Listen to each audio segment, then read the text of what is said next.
de cette décennie.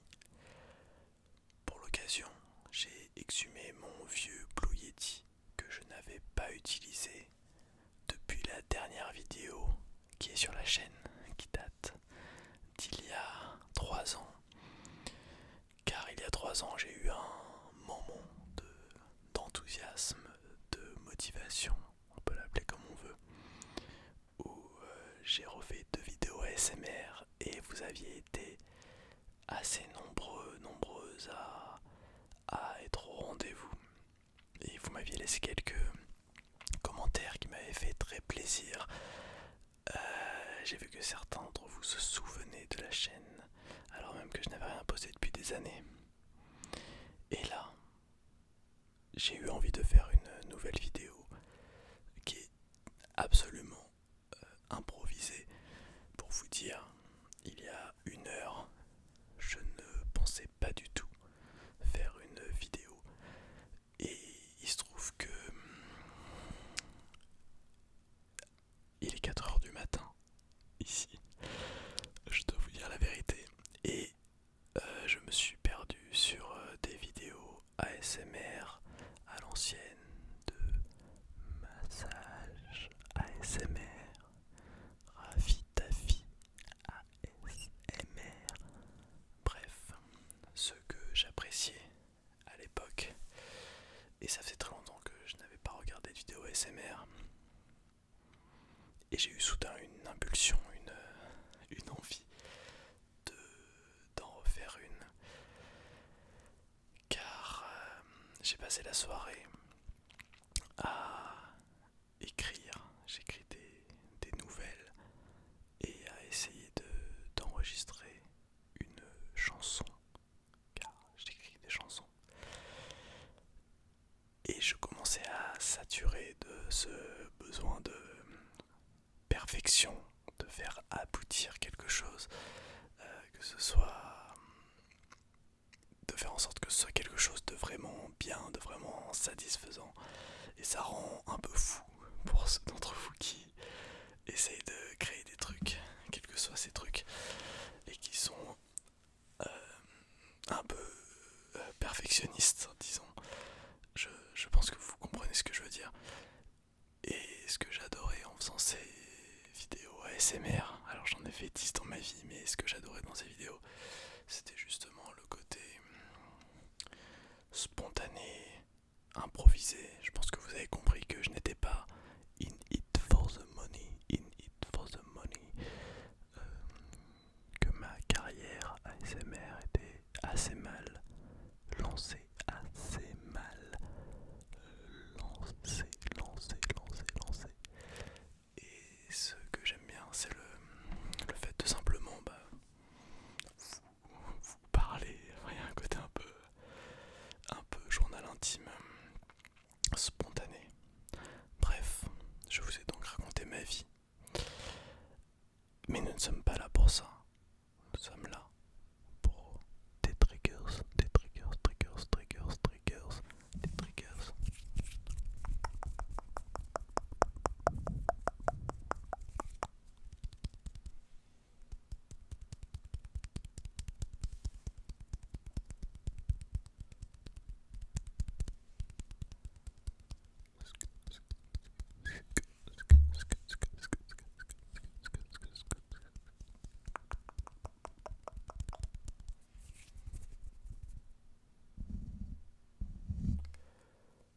Ça faisait longtemps. Ok, je vous ai dit que la vidéo était improvisée, ce n'est pas un mensonge. Mais j'ai quand même pris 20 minutes pour trouver 2-3 idées. Ok. La première, j'espère que ça ne va pas faire polémique, c'est la Bible.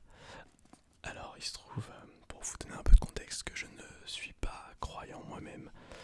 Mais en fait, j'écris une nouvelle, c'est ce que je faisais ce soir, dans laquelle il est question de Jésus à un moment. Et je révisais un petit peu certaines informations. Donc j'avais ça sur ma table.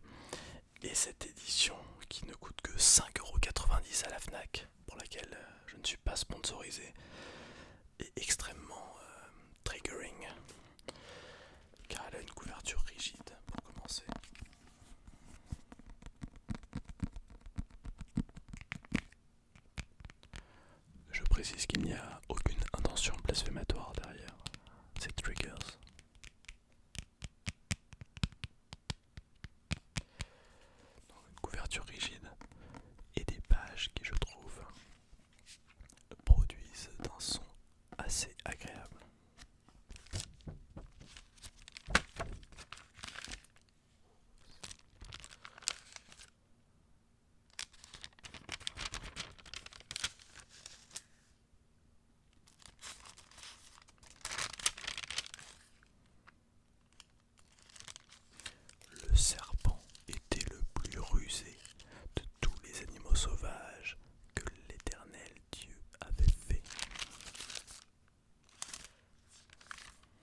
récemment et j'y ai joué avec un de mes amis qui ont fait souvent des jeux de société, il se reconnaîtra. Et il se trouve que le jeu est assez décevant. Mais je souhaite le rentabiliser en l'utilisant dans cette vidéo. Si vous voulez des recommandations de jeux, car j'en ai un certain nombre, je pourrais vous faire une vidéo à l'occasion, si jamais ça vous dit.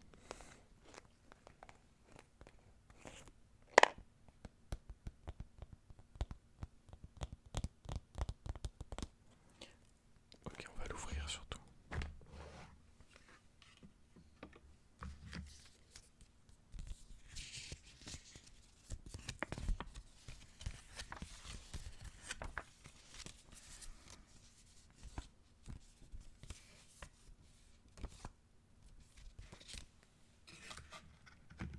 Ah oui, on a ça qui fonctionne un peu comme les blocs en bois que Ravi Daffy utilise souvent.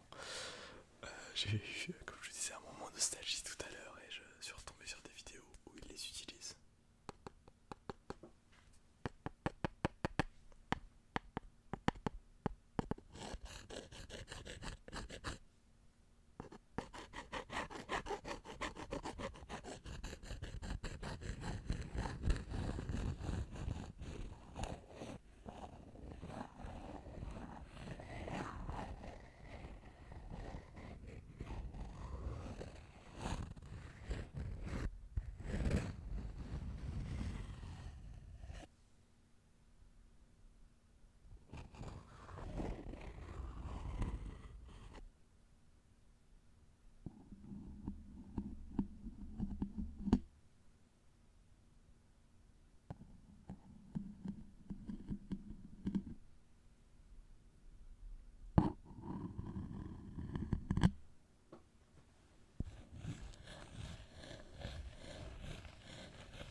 Je vais vous présenter,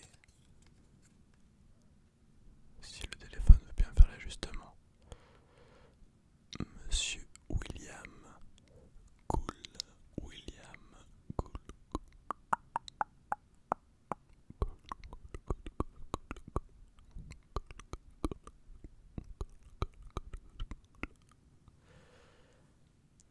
Et nous avons ensuite celle avec le nom le plus difficile à prononcer pour ceux qui, comme moi, ont du mal à attraper l'accent anglais malgré une pratique régulière. C'est Miss Stealthy, Stealthy, Stealthy, Stealthy, Stealthy. Pour ceux d'entre vous qui attendent avec impatience depuis 8 ans ma seconde vidéo en anglais, eh bien nous avons là peut-être une base et peut-être que je la réaliserai dans les prochaines semaines. Sait-on jamais si vous êtes sage.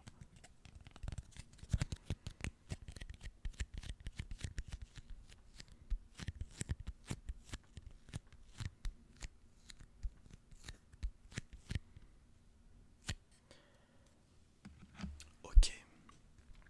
Et on va terminer avec un troisième. Je ne me suis pas foulé ce soir, vous l'aurez compris. C'est encore un livre.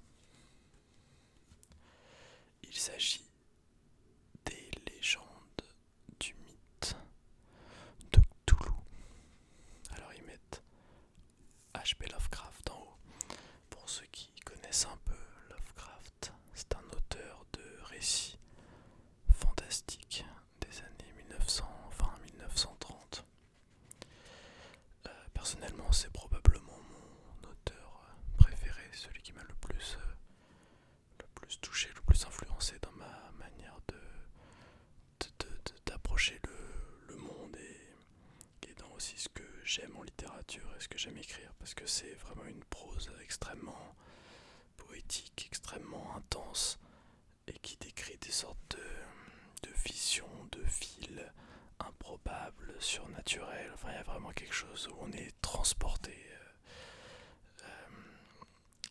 c'est le seul écrivain où lorsque je le lis, il m'arrive d'avoir littéralement des frissons en le lisant, et j'aurais pas cru que ce soit possible. Et pour vous dire en 2 mots, en fait dans ces nouvelles c'est souvent un petit peu la même histoire. C'est souvent un professeur d'université d'un âge assez avancé, aux certitudes affirmées, qui se retrouve confronté à des choses derrière le réel, des monstres qui étaient là avant l'humanité, avant que le monde n'existe, et ça chamboule complètement sa vision de l'existence, et ça le rend fou.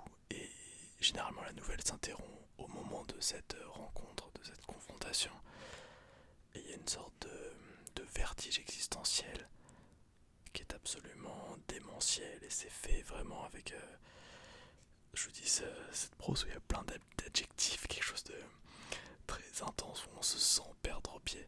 Bref, et ce livre, c'est des nouvelles écrites par des copains de Lovecraft alors qu'il était encore vivant, et qui reprennent en fait des éléments narratifs créés par Lovecraft, donc Cthulhu et d'autres créatures. Et voilà, c'est des sortes de pastiches, on dirait aujourd'hui des fanfictions. Voilà pour le petit exposé. Et ce que j'adore, c'est que dans certaines des nouvelles, les autres écrivains créent des concepts, créent des personnages, des dieux ou des livres fictifs que Lovecraft ensuite réutilise dans ses propres nouvelles, implicitement, c'est-à-dire sans dire que c'est tel ou tel écrivain qui a inventé ces idées. Et je trouve ça touchant comment ainsi on a une sorte de cercle d'écrivains qui se donnent des idées les uns aux autres. Il y a un petit côté jeu, communauté, et c'est d'autant plus touchant qu'à l'époque Lovecraft n'était pas un écrivain connu. Il était connu de ses amis et d'un petit milieu, mais il n'était pas un écrivain connu. Voilà pour l'exposé. Mais je tiens à vous prévenir que si je continue à faire des vidéos ASMR, il y aura sans doute davantage d'exposés comme celui-ci. Je pense que c'est ce qui me ferait le plus plaisir à faire, de vous parler de choses qui m'intéressent et me passionnent, et aussi vous lire des textes, probablement. Donc n'hésitez pas à me dire en commentaire si ça vous intéresserait, en plus des vidéos triggers habituelles.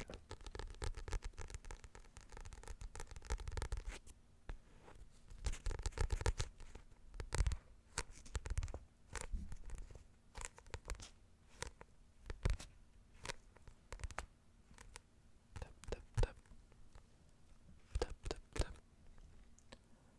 tap tap tap, tap tap tap, tap tap tap.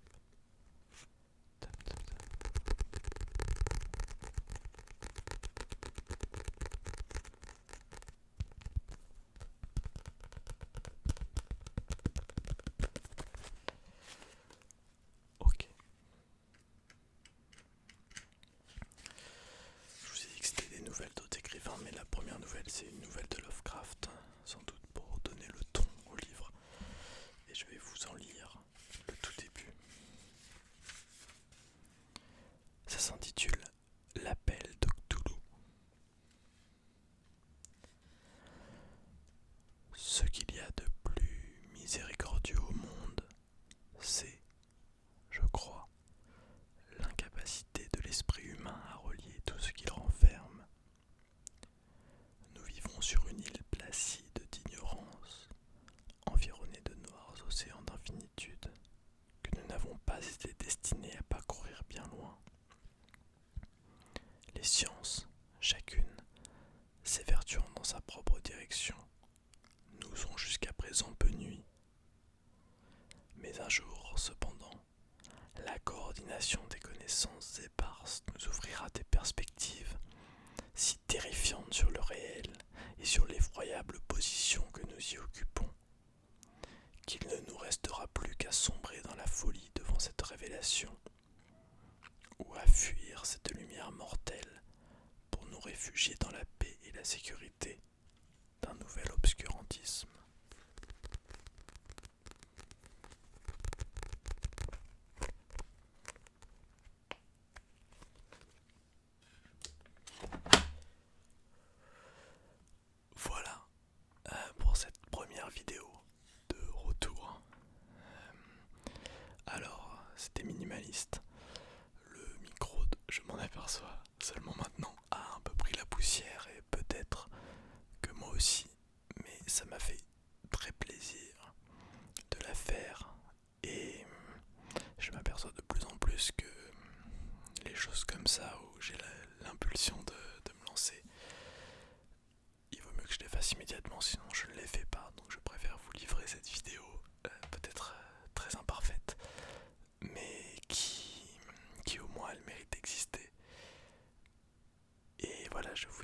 à très bientôt.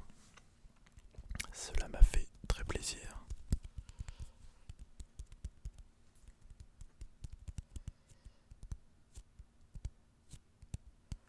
Une prochaine fois, nous parlerons peut-être musique.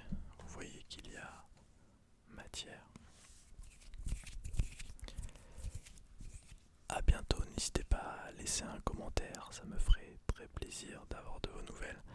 Il y a certaines d'entre vous dont je me rappelle, et lorsque j'avais fait un retour il y a 3 ans, vous aviez...